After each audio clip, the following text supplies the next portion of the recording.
Je suis venu enseigner la vérité en Jésus-Christ. Ils ont limité Dieu. Ils ont attristé Dieu parce qu'ils l'ont limité. Moi, je suis tombé à genoux quand j'ai lu ça.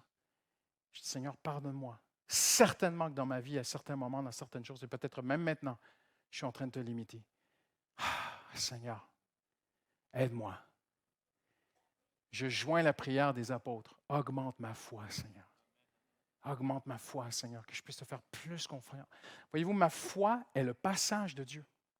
Comprenez ce que je... Imaginez un sablier ce matin, où la partie haute du sablier est infinie. Et la partie basse est d'une largeur énorme, tellement besoin de Dieu, mais vide. Et le passage est tout petit. Le passage, c'est ta foi. Si on peut élargir ce passage, ça va venir. Ne vous inquiétez pas. C'est pour ça qu'il faut prier, Seigneur, je te prie pour ma foi. Pierre, j'ai prié pour ta foi. Jésus dit, si tu crois. Maintenant, je vais vous le montrer ce matin en terminant à quel point c'est important pour notre Seigneur. Regardez bien. Si vous aviez la foi comme un grain de moutarde, c'est impressionnant.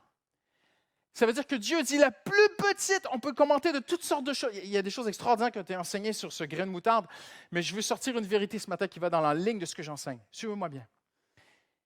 Jésus est en train de dire, la plus petite quantité de foi dans ton cœur est déjà un passage par lequel je vais passer. Même si c'est... Parce que Jésus compare une immense montagne qui a besoin d'être déplacée, et il dit, si tu me donne-moi un peu de foi.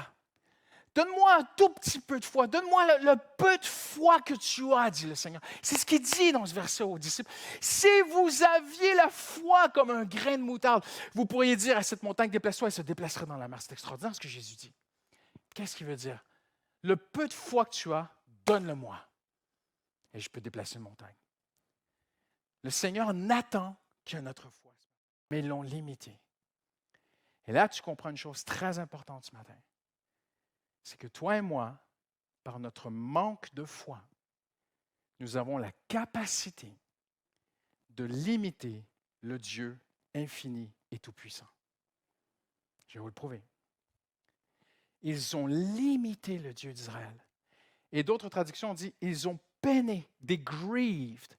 Ils ont attristé Dieu. Mais suivez-moi bien ce matin. Ça veut dire que le Dieu qui les a sauvés voulait faire tellement plus pour eux. Voulait les amener encore tellement plus loin, mais ils l'ont limité. Alors, je ne sais pas pour vous ce matin, mais moi, quand j'ai lu ceci, j'ai plié les genoux devant Dieu. Et j'ai dit, Seigneur, aide-moi à ne plus te limiter. Aide-moi, Seigneur, je ne veux pas te limiter, Seigneur. C'est incroyable, toi, le Dieu tout-puissant qui m'aime, qui m'a sauvé, qui se sert de moi, qui voudrait faire tellement plus en moi, tu voudrais tellement plus changer Christian Robichaud, tu voudrais aussi tellement plus te servir de moi, tu voudrais encore tellement plus aimer les gens autour de moi à travers moi, Seigneur, et tu me donnes la capacité de te limiter. Seigneur, aide-moi, je ne veux plus te limiter. Surtout pour ne pas attrister le cœur de Dieu. Dieu est réjoui quand on lui ouvre la voie par notre foi. Dieu, ça lui fait plaisir que tu lui fasses confiance. Quand tu lui remets tout, quand tu te confies en lui pour tous tes besoins, mes chers amis, les besoins les plus mathématiques que vous avez, les plus concrets, les plus visibles, les plus impossibles, où tu te grattes la tête, on est tous passés par là et tu te dis, Seigneur, je te le donne, mais franchement, comment tu vas faire? Parce que moi, qui suis très intelligent, j'ai tout calculé et j'ai découvert qu'il n'y a pas de solution. Mais je te le donne. Et je ne comprends pas, mais je te fais confiance. Et là, tu ouvres la voie, par ta foi, tu ouvres la voie à Dieu de faire quelque chose de miraculeux dans ta situation.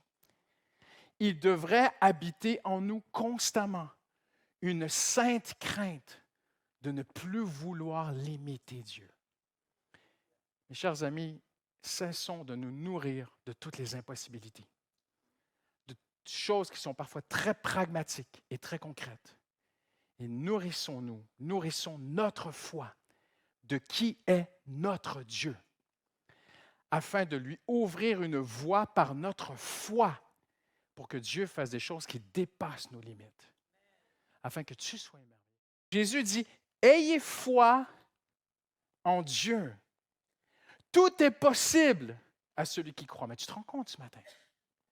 Tout est possible à celui qui croit. Voyant leur foi, Jésus guérit le paralytique. Est-ce qu'il a regardé leur sainteté, leur vie de prière, leur nuit de prière?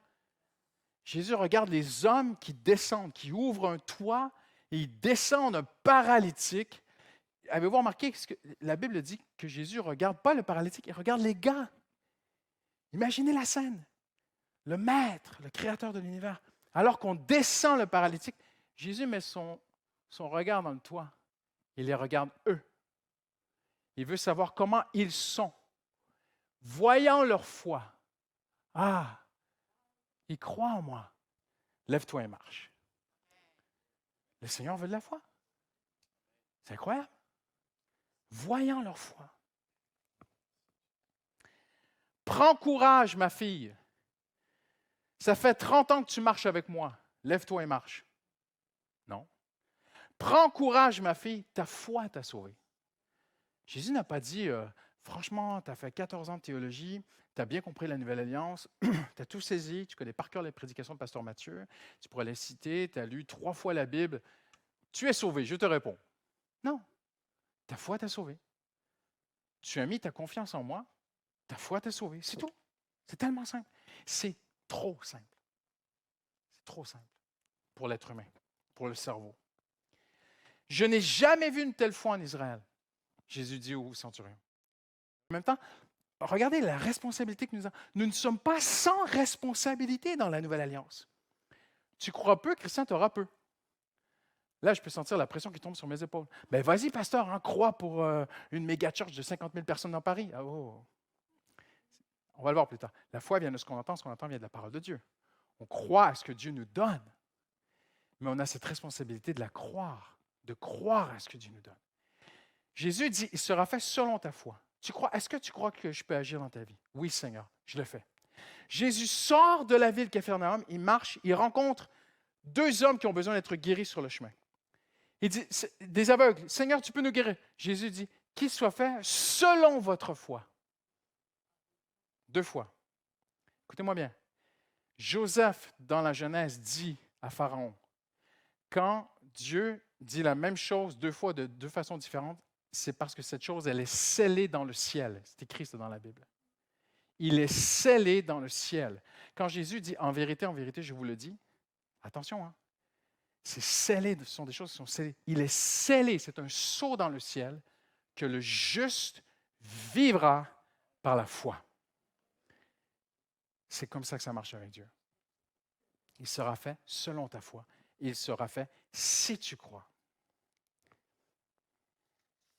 J'invite les musiciens à s'approcher, j'ai terminé. Maintenant, en terminant. La foi n'est pas une baguette magique. Vous n'allez pas sortir d'ici aujourd'hui, appuyer votre foi partout et dire, au nom de Jésus, là, tu t'enlèves ta voiture, c'est mon parking. Ça ne marche pas comme ça. La foi n'est pas une formule abracadabrante. La foi ne dicte pas Dieu ce qu'il doit nous octroyer.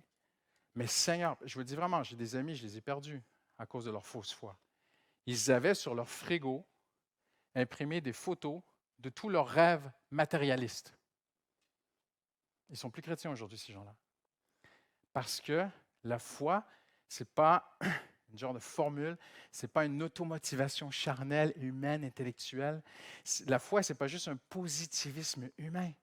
La foi, ce n'est pas juste Dieu va me bénir, Dieu va me bénir. Non, non, non, ce n'est pas ça la foi. Voici ce qu'est la foi en terminant. La foi non plus n'est pas un simple souhait. Qu'est-ce que je veux dire? Il y a des gens, parce qu'en tant que pasteur, on rencontre toutes sortes de personnes. Il y a des gens, « Ah, mais pasteur, je crois. Okay, parle-moi de ta foi. » Ils ne peuvent pas t'en parler 1 minute de leur foi. « Mais je crois, pasteur, que Dieu peut m'aider. » Vas-y, parle-moi de ta foi. En fait, j'aimerais bien qu'il m'aide. Ah, ce n'est pas la même chose. La foi, c'est une chose, souhaiter, c'est une autre chose. Mais j'ai tellement cru, pasteur, et ce n'est pas arrivé. Il y a un truc qui ne va pas. Parce que Dieu honore la foi. Donc, si tu as cru, et ce n'est pas arrivé, eh bien, la Bible enseigne que c'est de l'espoir que tu avais. L'espoir et la foi, ce n'est pas la même chose. Parfois, on peut espérer, mais la foi, c'est autre chose. En terminant aujourd'hui, qu'est-ce que la foi? Il faut rester dans la Bible. La Bible dit, la foi est une ferme assurance. Écoutez-moi bien. Si tu forces ta foi, c'est qu'elle n'est pas une ferme assurance. La foi, c'est un repos. La foi, c'est que c'est fait. La foi est une ferme assurance des choses qu'on espère. La foi, c'est comme quand tu vas au notaire et que c'est signé, le terrain est à toi, mais tu n'es pas encore sur le terrain, mais tu as le papier du notaire. Tu rentres chez toi, tu dis à ta femme, « Ah, c'est bon, nous avons l'acte notarial, nous avons, le terrain est à nous. » Mais non, chérie, on n'est pas dessus, là. On n'est pas dessus, ce ne sera pas avant 3 mois. Oui, mais j'ai l'acte notarial. C'est fait dans mon cœur. C'est ça la foi. Je dis avec amour. Laissez les grandes questions existentielles à Dieu. Posez-vous de vraies questions personnelles. Pasteur, pourquoi c'est plus le réveil? Ça appartient à Dieu. Pasteur, pourquoi est-ce qu'il y a moins de miracles dans les églises? Ça appartient à Dieu. Et parfois, les chrétiens se perdent dans des questions existentielles. Ils passent à côté des vraies questions personnelles.